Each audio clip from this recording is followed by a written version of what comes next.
Imagine being 17 years old, standing on your own front porch with nothing but a trash bag full of clothes, watching your mother lock the door while telling you that you're no longer her daughter. All because I said no to a life she tried to force on me. Now, fast forward 11 years. I'm standing on the tarmac of a private airfield, the engines of my Gulfstream still humming behind me, looking at the same woman who threw me away like garbage. The look on her face when she realized the failure she kicked out was now the one holding all the power? That was worth every single day of the struggle. This isn't just a story about getting rich. It's a story about what happens when the person who tried to break you realizes they only succeeded in making you untouchable. Growing up, my home wasn't a sanctuary, it was a marketplace, and I was the product. My mother, Martha, was obsessed with the idea of climbing the ladder, but she didn't want to do the climbing herself. She wanted to use me as the rung. We lived in a small, dusty town where everyone knew everyone's business, and Martha's business was keeping up appearances we couldn't afford. My father had passed away when I was young, leaving us with a mountain of debt and a mother who refused to work a regular job. She spent her days scouting for a solution, and by the time I turned 17, she thought she'd found it in the form of Mr. Henderson. He was a wealthy businessman in his 50s, nearly 3 times my age, who had taken an interest in our family situation. Martha didn't see a predator. She saw a checkbook.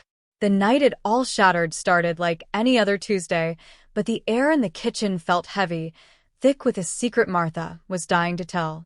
She had prepared a dinner we couldn't afford, steaks and expensive wine. Then she dropped the bombshell.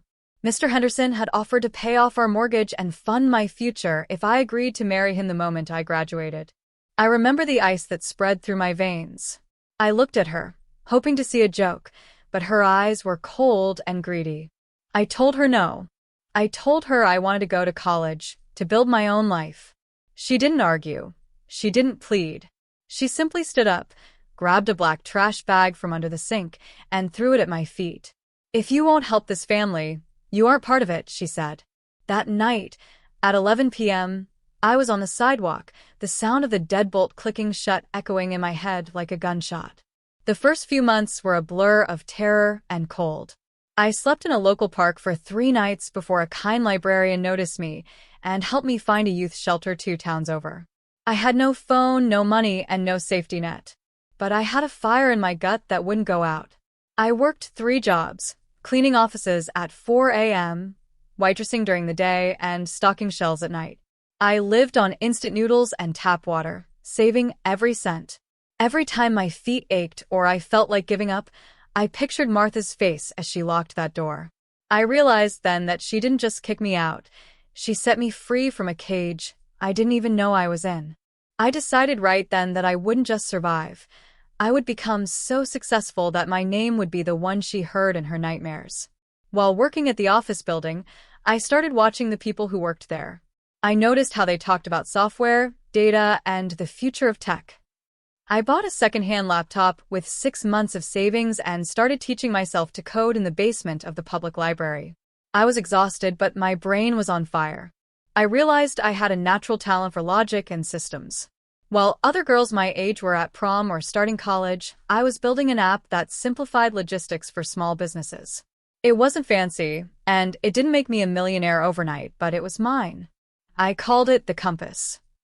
It was a tiny spark, but it was the first time in my life I felt like I was the one holding the map. The breakthrough came 2 years later.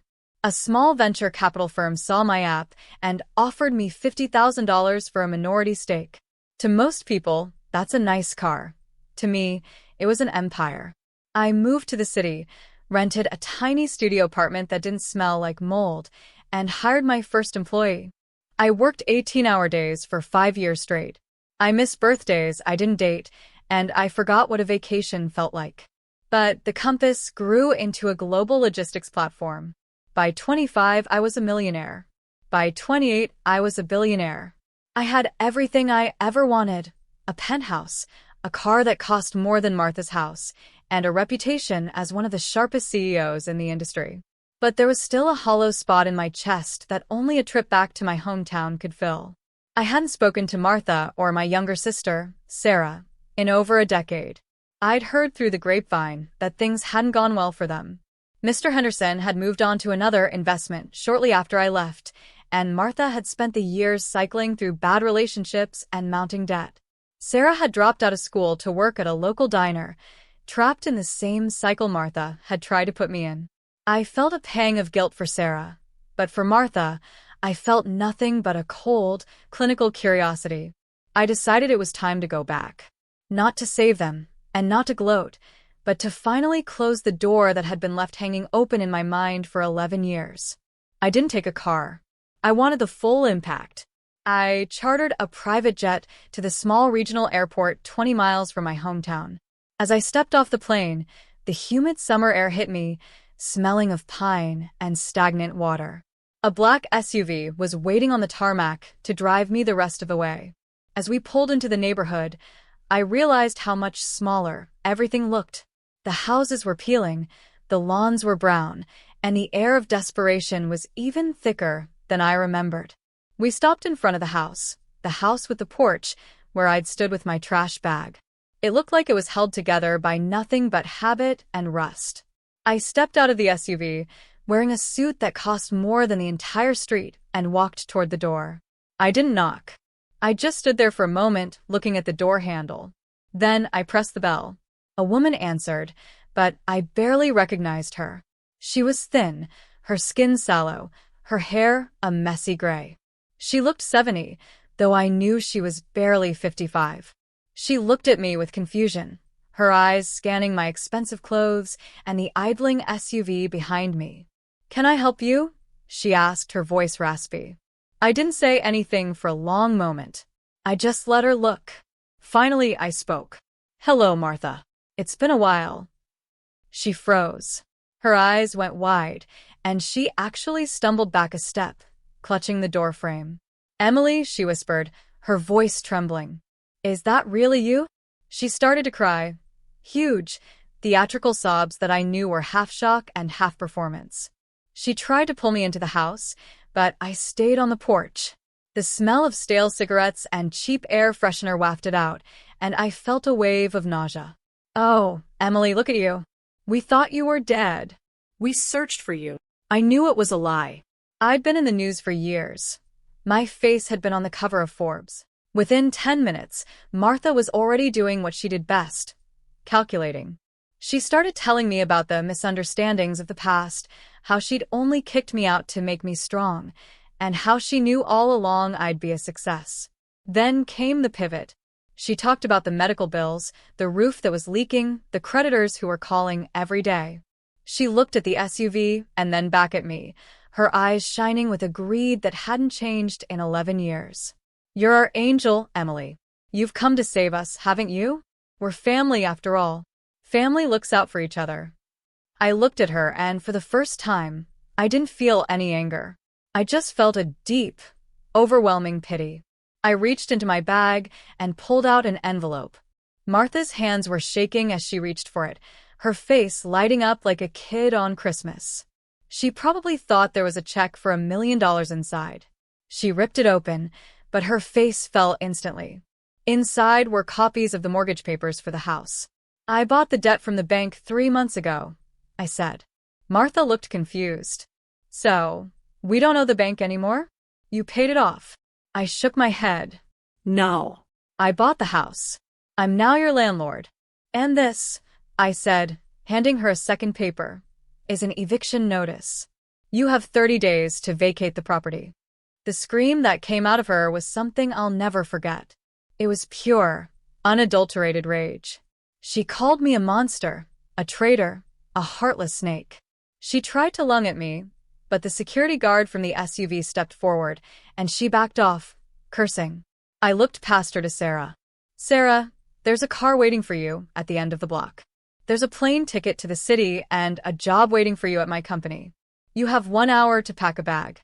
If you stay here, you'll end up just like her. If you come with me, you'll never have to worry about a roof over your head again."